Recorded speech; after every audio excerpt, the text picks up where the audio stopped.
Nos a oportunidade e nos agradeci também ao Airport Authority para estar aqui. Como comissão de turismo, para nós de cerca update tocante Gateway 2030, projeto sumamente grande e importante para Aruba.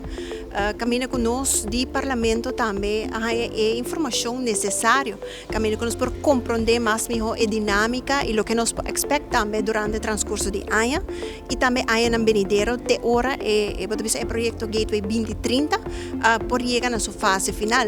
Agora nós em fase 1A, pero a primeira que vai tardar bastante ano para que nós chegar na câmera sumamente grande e que impacto essa que tem também para o turismo.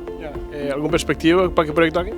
Sí, me quiere que es un proyecto necesario para Aruba mirando el candidato de turismo que nos está haciendo y tal vez que mantener.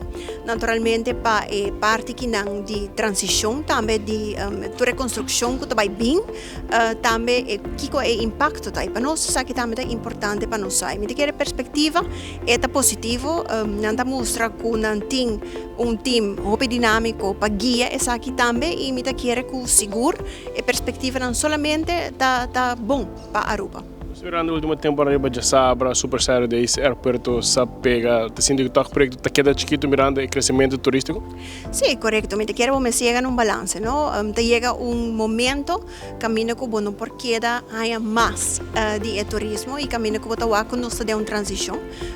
Que nosso aeroporto está em construção, falta de personal, que nós por chegar na parte de tecnologia também para aliviar a situação aqui, que dando de enorme de segurança que nós está expect também a qualidade que nós quer brinda.